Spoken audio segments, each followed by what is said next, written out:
नमस्कार दोस्तों। आज के टॉपिक में हम पढ़ेंगे जो स्कीम्स हैं एग्रीकल्चर से रिलेटेड उसके बारे में। अब इसमें जो हमारा सिलेबस है उसमें सिर्फ दो स्कीम मेंशन करी है उसने, national mission for sustainable agriculture और पीएम किसान। लेकिन हमें इतने तक पे सीमित नहीं हो जाना है, हमें पूरी स्कीम्स पढ़नी है। जैसे कि अगर आप सिलेबस देखेंगे एक बार,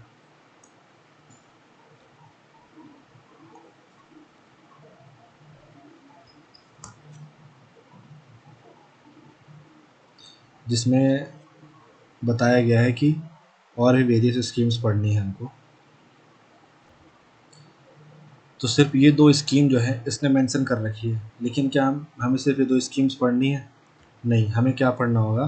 देखिए जो सिलेबस है ये क्या बोल रहा है, ये तो पहला तो बोल दिया भाई कि विशेषता बता दो, दूसरे में विकसित भारत की बात कर दी है, तीसरे में उसने बोला कि सेक्टर बता दो, तो एग्रीकल्चर बता दी, इंडस्ट्री बता दी, सर्विस सेक्टर बता दी, चौथे में उसने बोला नेशनल इनकम बता दो। ठीक है, अब आप यहाँ से उठा लो एग्रीकल्चर।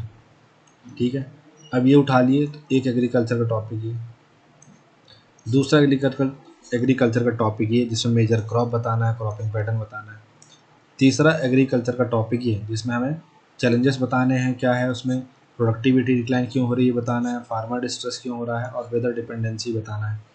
चौथा टॉपिक हमको मिल गया ये, क्या कि जो गवर्नमेंट के इनिशिएटिव्स हैं वो मिल गया हमें, कि पीएम किसान, एनएमएसए और वेरियस स्कीम। इसके अलावा फिर हमें एग्रीकल्चर प्राइस पॉलिसी बताना है, ये हो गया 5। इसके अलावा हमें मार्केटिंग फाइनेंस भी बताना है। फिर छठवा, तो यहाँ 6 टॉपिक सिर्फ एग्रीकल्चर से रिलेटेड है। तो हमें क्या करना है, हमें यहाँ पे जो इसने वेरियस स्कीम बोली है, तो एग्रीकल्चर से रिलेटेड जितनी स्कीम है, जितनी 10 से 15 फेमस स्कीम है, जैसे मान लीजिए मैं बोल लूँ कि प्रधानमंत्री कृषि सिंचाई योजना, फसल बीमा योजना, किसान संपदा योजना, किसान क्रेडिट कार्ड, तो हम इन सबको अरेंज करते हैं और अरेंज करके ये समझने की कोशिश करते हैं कि यार कौन सी जगह पे कौन सी स्कीम जो है फिट होती है और किस तरीके से हम स्कीम्स को पढ़ें समझें, ताकि हमको एक लंबे समय तक याद रहे और हमको ये बर्डन नहीं झेलना पड़े कि यार ये वाली कैसे याद होगी, वाली कैसे याद होगी। तो एक बहुत सिंपल तरीका मैं बताता हूँ, अब आप याद करिएगा। देखिए सबसे पहले आप ये यहाँ पे जितने जितने मैं आपको फ़ोटो दिखा दे रहा हूँ आप उनको ध्यान देते जाइए। सबसे पहले मैं आपको मिट्टी दिखाया, ठीक है। इसके बाद मैंने आपको दिखाया बीज, ठीक है, मिट्टी में बीज लगाएंगे। इसके बाद मैंने आपको दिखाया क्या, सिंचाई की व्यवस्था करेंगे हम, ठीक है। फिर मैंने आपको दिखाया ये कि उर्वरक उसमें लगेंगे, ठीक है। फिर मैंने आपको दिखाया कि ये किसान है तो इस किसान का भी कुछ रोल है खेती में। फिर क्लाइमेट चेंज जैसी समस्याएं हो रही हैं तो ये मैंने आपको दिखा दिया। अब ये तमाम चीज़ें जो हैं ये ये इस एग्रीकल्चर में हमारे चारों ओर घूमती रहेंगी। अब आप देखिए किसान जो है मिट्टी में ही क्या लगाएगा, आपका बीज बोएगा, ठीक है, मिट्टी में ही उर्वरक डालेगा, मिट्टी में ही सिंचाई करेगा। तो आप एक चीज़ देखिए कि जो सॉइल है, तो हम खेती पढ़ रहे हैं तो उसमें सॉइल का इम्पोर्टेंस है, तो सॉइल का इम्पोर्टेंस है तो सॉइल से रिलेटेड कुछ स्कीम्स होंगी, ठीक है। ये देख लीजिए आप। इसके बाद आप देखिए कि आप ये देखिए कि जो बीज है, तो भाई बिना बीज बोए, जैसे बिना बीज के तो कोई फसल उत्पादन हो ही नहीं सकता, तो बीज की भी अपनी एक इम्पोर्टेंस है। तो हमें किस टाइप का बीज बोना है, कैसे बोना है, इस सब के लिए भी कुछ स्कीम्स तो होगी ना। जैसे कि मान लीजिए, स्कीम्स नहीं बोलूँ पर एक जीएम क्रॉप्स की बात करूँ जिसका स्कीम से संबंध नहीं है पर बीज से संबंध है, तो ऐसे सरकार ने कुछ तो स्कीम चलाई होगी। लेट सपोज राष्ट्रीय कृषि विकास योजना या कुछ योजना चलाई होगी जिसमें बीजों की अच्छी स्थिति के लिए बात की गई होगी। तीसरा सिंचाई है, सिंचाई करना है, जैसे देखिए सिंचाई के लिए स्कीम चली है प्रधानमंत्री कृषि सिंचाई योजना, तो सिंचाई का अपना महत्व है इसमें।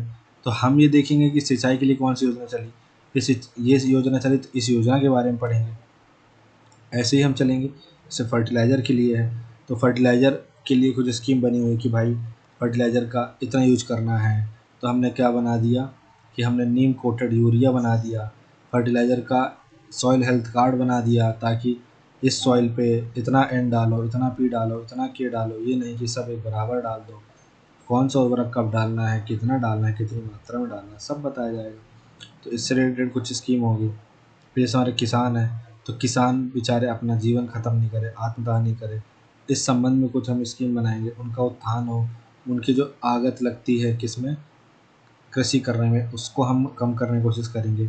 तो पीएम किसान स्कीम, पीएम मानधन योजना, इसके अलावा और जो किसान क्रेडिट कार्ड है जो, तो ये सब चीज़ें किस लिए, किसान की स्थिति बेहतर करने के लिए, तो वो पढ़ेंगे।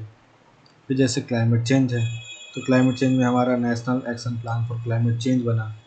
ये किस लिए बना, ताकि जो कृषि से संबंधित जो बदलाव हो रहे हैं जलवायु परिवर्तन की वजह से, तो जिसमें NMSA, national mission for sustainable agriculture हमारा है, उसको ख़त्म करने की कोशिश करेंगे। तो ये इस तरीके से हम पूरी स्कीम ख़त्म करेंगे, और इस वाले वीडियो में मैं पीएम किसान स्कीम को ख़त्म करूँगा। तो हमारा सबसे पहला है प्रधानमंत्री किसान सम्मान निधि, और अगला फिर हम पढ़ेंगे national mission for sustainable agriculture. ये दो चीज़ें हम पढ़ेंगे इसमें अलग अलग तरीके से। फिर उसके बाद हर एक स्कीम के लिए एक वीडियो आएगा, और अच्छा वीडियो रहेगा, आपको समझ में आएगा। तो ये देखिए, ये है आपका पीएम किसान, इसका फुल फॉर्म लिखते हैं हम। ये हो गया पीएम, अब इसका फिर प्रधानमंत्री है। अब ये हो गया, क्या ही मतलब हुआ आपका किसान, ठीक है। और SA मतलब हुआ आपका सम्मान, और N का मतलब हुआ आपका निधि। तो ये बन गया किसान। तो पीएम किसान का फुल फॉर्म ये है, प्रधानमंत्री किसान सम्मान निधि, ठीक है। इस योजना में क्या किया जाएगा, अगर ये हम जानने की कोशिश करें, तो आप देखिए कि एक इमेज देखिए आप। अभी हमारे किसान है भाई, किसान बंधु, इनको एक साल में 6,000 रुपये इनके अकाउंट में क्रेडिट किए जाएंगे, ठीक है। रुपये 6,000 प्रति वर्ष। अब ये एक इकट्ठा नहीं मिलेंगे, अब ये कैसे मिलेंगे, 4 माह, 4 माह, 4 माह, 2,000, 2,000, 2,000, इसको 9,000 करने की बात चल रही थी, पर अभी हुआ है कि नहीं हुआ ये नहीं पता, अभी तक तो नहीं हुआ। अब हो सकता है लास्ट में बिहार चुनाव है तब तक हो जाए, ठीक है। तो 4,000, 4,000, सॉरी 4-4 महीने में करके 2,000, 2,000 देने हैं। ये है इस स्कीम का मतलब, इस स्कीम में ये चीज़ होगी। अब हम इस स्कीम को पूरा समझने की कोशिश करते हैं कि क्या करेंगे क्या, तो इसी में समझते हैं, ठीक है। तो इसको यहाँ पे मैं लिख देता हूँ कि भाई ये हम पढ़ रहे हैं क्या, किसान सम्मान निधि, ठीक है, ये पढ़ रहे हैं। इसमें हुआ क्या कि देखिए 2019 में होना था क्या, लोकसभा चुनाव। तो आपका अप्रैल से लेकर के मई तक चुनाव चला, और 19 मई को सरकार बनी, ये सब हुआ। अब लोकसभा चुनाव 2019 के आने वाले थे, तो क्या हुआ, सरकार ने, अच्छा एक होता है देखिए, एक होता है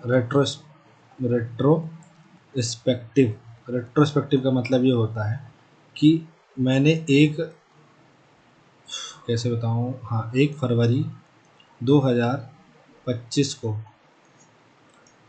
दो डेट याद रखिए, 1 फरवरी 2025, और याद रखिए कि 1 जुलाई 2025, मैंने इस दिन किसी स्कीम को लॉन्च किया, ठीक है। मान लीजिए पीएम सम्मान सम्मान सम्मान, ऐसी कोई योजना जारी करी।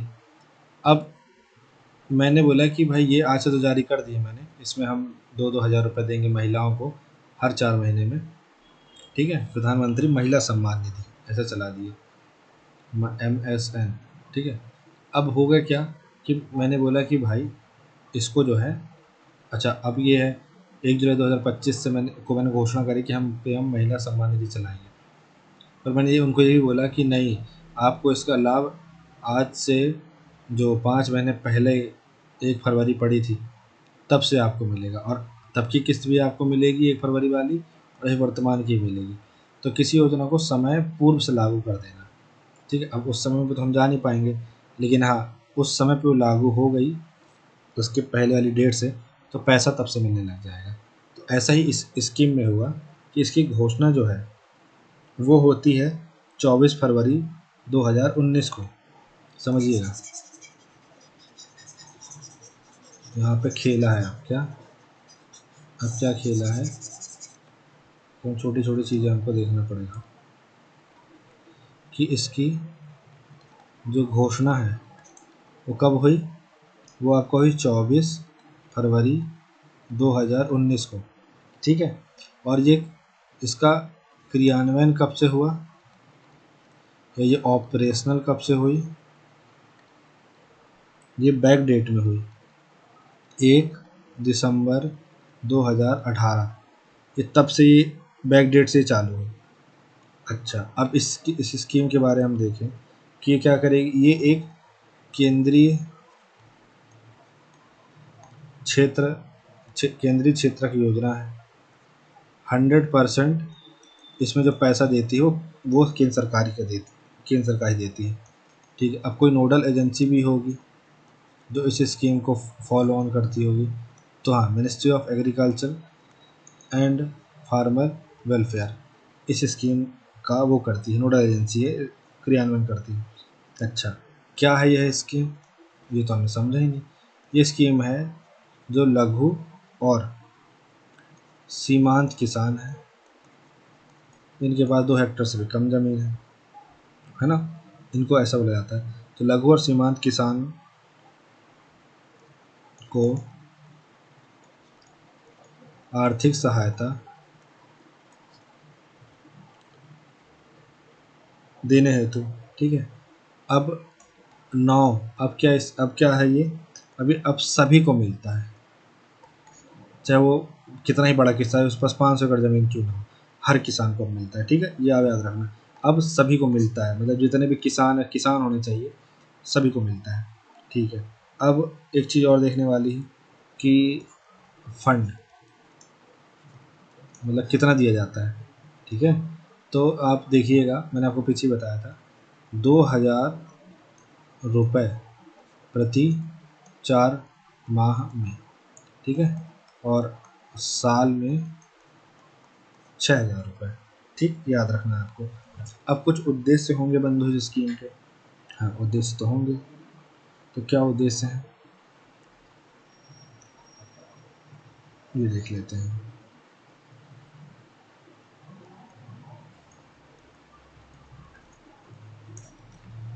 तो अगर आप देखने जाएं तो आप पाएंगे कि इसका उद्देश्य है कि किसानों को प्रत्यक्ष आय। अच्छा, पैसे कैसे मिलते हैं, कैश मिलते हैं क्या, नहीं, डायरेक्ट बेनिफिट ट्रांसफर से अकाउंट पे। इससे फाइनेंशियल इंक्लूजन भी अच्छा होता है। तो किसानों को प्रत्यक्ष आय जो है देना। दूसरा, किसान की आय 2 गुना करने में सहायक। ठीक है, तीसरा क्या है, कृषि इनपुट लागत हेतु खर्च। तो जो कृषि आगत है, ठीक है, जो इनपुट्स लग रहे हैं खाद बीज, उनको कंट्रोल करेगी तो कृषि आगत को कम करना है। ठीक है, और क्या करेगा ये, और कृषक संकट में कमी लाएगा। हमने देखा था ना पिछले वीडियो में कृषक संकट, तो कृषक संकट को कम करेगा। कृषक संकट में जैसे जो वो आत्मदाह कर लेते हैं, सब करते हैं, उन सबको ख़त्म करेगा।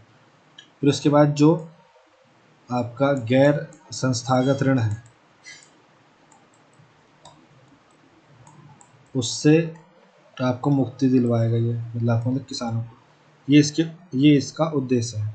अच्छा, अब अगर हम देखें कि इससे क्या कहना चाहिए, 2000 अगर कुछ ये देखें तो उद्देश्य तो हो गया। अब अगर हम कुछ चुनौतियाँ देखें कि भाई कुछ चुनौतियाँ भी हैं क्या,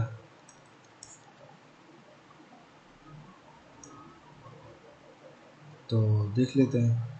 बिल्कुल चुनौतियाँ तो होंगी। चुनौतियाँ सबसे पहले तो ये है भाई कि जो लाभार्थी हैं, लाभार्थी की जो पहचान है, उस पहचान की समस्या है। ठीक है, और क्या समस्या है भाई? और समस्या ये है कि हमारा जो राजकोषीय घाटा है वो हमारा बढ़ेगा। ठीक है, इसके अलावा और क्या होगा? इसके अलावा और ये चुनौतियाँ हैं कि जो, क्या कहना चाहिए,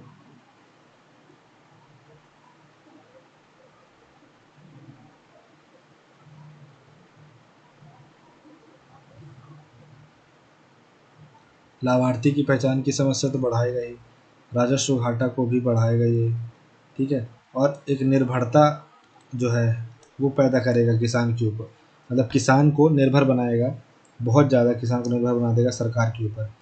ठीक है, फिर इसके बाद इसमें हम इसको वोट बैंक भी बोल सकते हैं। तो ये सब चुनौतियाँ, मतलब इसमें जो है ये सब आएगी। फिर इसी तरीके की स्कीम फिर चलती रहेंगी हमेशा, जिसमें पैसा देना ये सब करना शामिल रहेगा। अच्छा, इससे लाभ क्या होगा? इससे लाभ क्या होगा ये देख लेते हैं।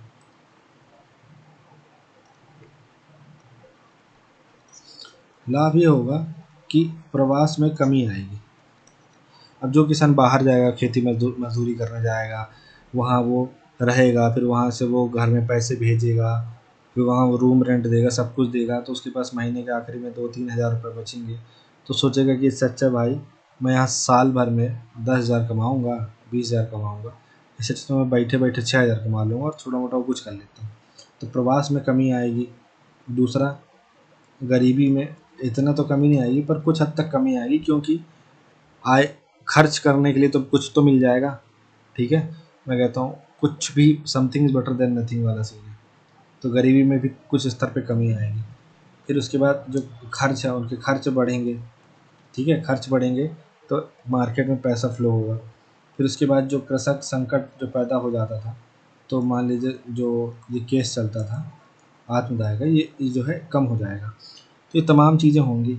अब कुछ इसमें, तो ये हम समझ गए पीएम किसान में क्या होगा, 2 हज़ार रुपये हर 4 महीने में देंगे। अब अगर हम देखें, बजट देखें, तो 2022-23 में 58,254 करोड़, 58254 करोड़ जो है बजट था इसका।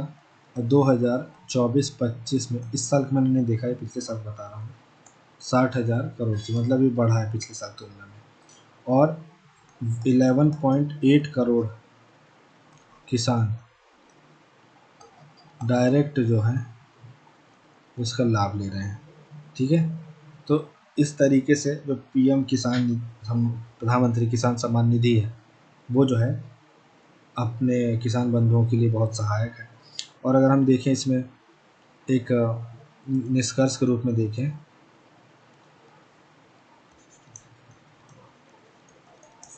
तो किसानों की स्थिति को बेहतर करने, किसानों की स्थिति को बेहतर करने में एक उत्प्रेरक की भांति कार्य करता है। ठीक है, साथ ही जो SDG 1 है और 2 है, इसको भी क्या करेगा, ये ख़त्म करेगा। तो इस प्रकार से हमने पीएम किसान सम्मान निधि के बारे में पढ़ा। अगली वीडियो में हम national mission for sustainable agriculture के बारे में देखेंगे। ठीक है, तो आई होप सो आपको पूरा क्लियर होगा, समझ में आया होगा। अगले वीडियो में हम इसको देखेंगे। So thank you so much for watching this video. Have a nice day.